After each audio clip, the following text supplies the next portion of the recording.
Besok ini Rabu 27 November 2024 Pilkada, pemilihan kepala daerah.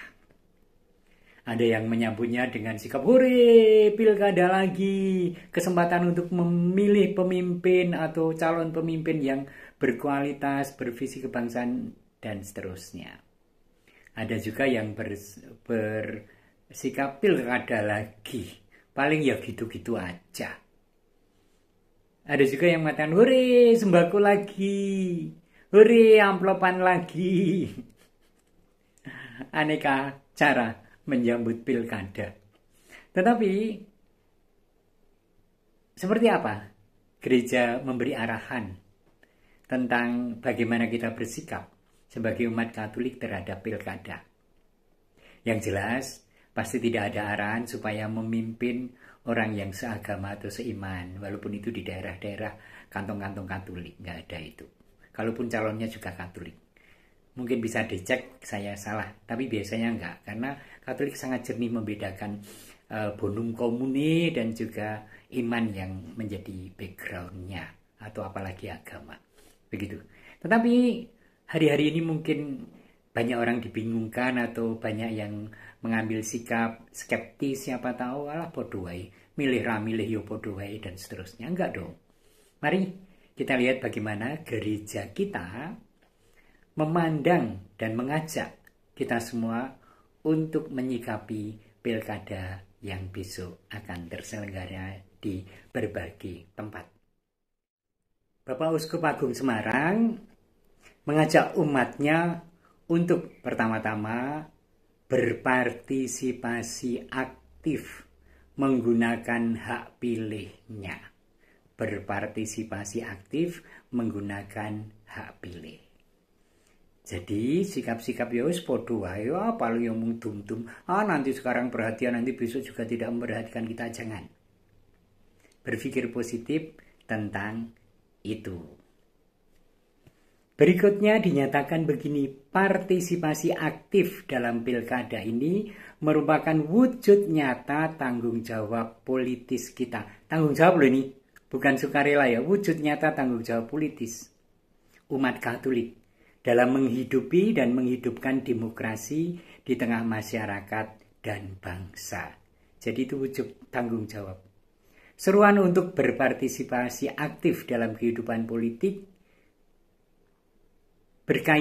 bukan hanya berkaitan dengan partai atau kekuasaan. Ini bukan soal partaiku apa atau aku memilih siapa karena aku diuntungkan. Bukan, namun terutama menyangkut keterlibatan kita dalam setiap bidang kehidupan, setiap bidang kehidupan kemasyarakatan. Jadi bukan hanya sekedar politis atau ekonomis, tetapi juga politik, sosial, ekonomi, budaya, bisnis, pendidikan, dan lingkungan hidup. Karena seorang sosok kepala daerah nanti pasti memimpin dalam kebijakan-kebijakan dan program mewujudkan hal-hal yang ingin bahwa itu terwujud dalam kehidupan masyarakat. Gitu. Poin berikutnya ini cukup penting, maka saya akan membacakan utuh. Dalam konteks ini, saya mengajak umat Keuskupan Agung Semarang untuk bersikap positif dan peduli terhadap kehidupan bersama. Jadi, langkah kita untuk terlibat dalam pilkada itu adalah langkah positif kepedulian kita pada hidup bersama, yang diwujudkan antara lain dengan menggunakan hak pilihnya dalam kesempatan pilkada. Kita diajak untuk menentukan siapa pemimpin masyarakat yang sungguh berkualitas, bermutu, dan siap melayani masyarakat. Kita sangat paham bahwa suara kita menentukan siapa yang layak menjadi pemimpin daerah, yang mampu menjamin kepentingan dan kesejahteraan. Jadi kita sudah dalam kesadaran bahwa suara kita akan menentukan siapa yang akan memimpin kepala daerah itu. Maka jangan membuang kesempatan itu. Karena itu kita mesti memilih secara cerdas. Ini dianjurkan, yaitu memilih calon pemimpin daerah yang memang layak untuk mengelola dan memajukan daerah. Kita perjuangkan lahirnya para pemimpin yang memiliki kepribadian utuh dan seimbang. Dengan ikut mengambil bagian, kita juga memupuk lahirnya seorang pemimpin yang berkualitas, yang bermutu. Di antaranya secara detail dikatakan di sana berjiwa pelayan, ugahari, hidup sederhana, dan mengutamakan kepentingan bangsa. Itu patokannya. Kita dukung hadirnya pemimpin yang siap berjuang mewujudkan cita-cita kemerdekaan bangsa dan amanat Undang-Undang Dasar 45, yaitu kesejahteraan yang berkeadilan berdasarkan nilai-nilai Pancasila. Ukurannya mudah, dia Pancasilais atau tidak. Dia sektarian atau pluralis. Dia memperlakukan semua sesuai dengan hak dan kewajiban, atau dia lebih diskriminatif pada kelompok atau golongan tertentu. Nah, tentu saja itu kita pertimbangkan. Juga dikatakan poin berikutnya, tetapi mesti waspada. Ada banyak upaya di tengah masyarakat dengan berbagai praksis politik yang tidak sehat, seperti politik uang dan intimidasi. Ingat amplopan, ingat sembako, ingat intimidasi, ingat ancaman. Seperti politik uang intimidasi, kita jaga kemurnian hati nurani memilih, agar jangan sampai pilihan kita ditentukan oleh uang atau bantuan dalam bentuk apapun. Jangan kita dipengaruhi oleh bantuan atau uang yang dibagikan. Pilihan tetap karena hati nurani dan keyakinan. Ini penting. Kita mesti juga memiliki sikap bebas dan tegas, menolak intimidasi dan tekanan politik. Perlakukan diri kita orang merdeka, yang sekarang diberi hak untuk menentukan pilihan. Dan pilihan itu atas dasar nurani dan bukan atas intimidasi atau apapun bentuk yang sejenis. Begitu. Nah, maka kemudian terakhir dikatakan agar mampu memilih secara tepat dan benar dibutuhkan berbagai pertimbangan. Di antaranya calon yang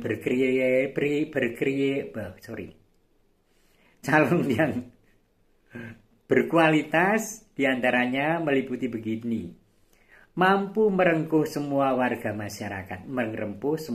masyarakat, apapun agama dan kepercayaannya, berpandangan inklusif, jadi tidak sektarian nih, serta memiliki kesetiaan pada 4 konsensus negara: Pancasila, Undang-Undang Dasar 45, Bhinneka Tunggal Ika, dan NKRI. Itu dong yang kita pilih.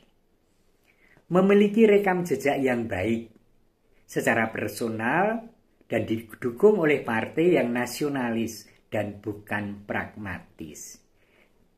Lihatlah rekam jejak calon. Dan lihatlah juga tentu saja kelompok atau partai yang mengusungnya, nasionalis atau pragmatis saja.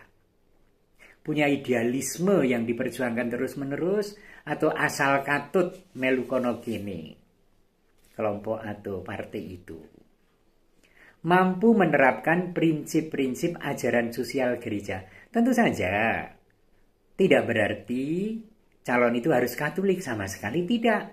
Tetapi ajaran sosial gereja adalah ajaran kemanusiaan dan sosial yang ditekankan oleh gereja dalam hidup bersama. Maka setiap pribadi tentu saja punya idealisme mewujudkan ajaran sosial gereja itu. Kalaupun itu tidak dalam kesadaran ini ajaran Katolik. Nah, atas ukuran ajaran sosial gereja, yaitu menjunjung tinggi martabat manusia, mengupayakan kesejahteraan umum, mengembangkan solidaritas, memberi jaminan ruang gerak kepada semua lapisan masyarakat, dan lembaga keagamaan secara adil. Ukurlah dengan kriteria itu. Berikutnya, memiliki kepribadian utuh dan akhlak yang mulia, kompetensi dan kapabilitas kepemimpinan, serta memiliki visi dan misi yang jelas, yang berorientasi pada kesejahteraan rakyat dan pembangunan bangsa. Sangat detail loh ya. Berikutnya, memiliki perhatian terhadap upaya-upaya pemberdayaan ekonomi kecil dengan mendukung UMKM demi meningkatkan lapangan kerja dan mengentaskan pengangguran dan kemiskinan. Ini agak khas. Ditekankan bahwa mereka yang juga peduli pada ekonomi kecil karena ini kekuatan bangsa ini. Karena itu yang bisa mengentaskan, mengangkat pribadi atau keluarga atau masyarakat pada level ekonomi yang lebih sejahtera. Maka itu ditekankan oleh Gereja Keuskupan Agung Semarang. Juga memiliki perhatian terhadap kearifan lokal dan budaya, pendidikan dan kesehatan, serta pengelolaan lingkungan hidup. Yang semangatnya laudato si, bukan merusak, bukan asal untung dan seterusnya. Juga tidak menghakimi budaya-budaya yang sungguh otentik, lahir dan ada di tempat itu, tetapi menghargai, melestarikan, nguri-uri. Terakhir, berani memberi perlawanan dan pemberantasan atas penambangan pasir secara liar yang berpotensi menimbulkan bencana alam dan pemiskinan para petani dan pemilik lahan. Oh, detail lagi ya. Mungkin karena Keuskupan Agung Semarang itu dikitari atau mengitari dua gunung berapi, Gunung Merapi yang masih aktif dan Gunung Merbabu yang juga tidur tetapi itu gunung berapi juga. Maka pasir juga bisa menjadi isu yang sangat besar. Maka disuruhkan yang memang memberi perlawanan dan pemberantasan atas penambangan pasir secara liar. Artinya tidak mengukur keutuhan ciptaan dan waton badi asal untung. Kira-kira itu yang menjadi kriteria. Maka Rebo 27 November ayo ke TPS untuk memilih calon pemimpin daerah kita dengan kriteria itu tadi. Selamat mengulang lagi video ini supaya kita semakin ngeh bagaimana sih gereja kita mengajak kita untuk mengambil bagian dalam pilkada. Tuhan memberkati Anda semua dan semoga terpilihlah pemimpin daerah yang sesuai dengan kriteria kita. Bapa dan Putra dan Roh Kudus. Amin.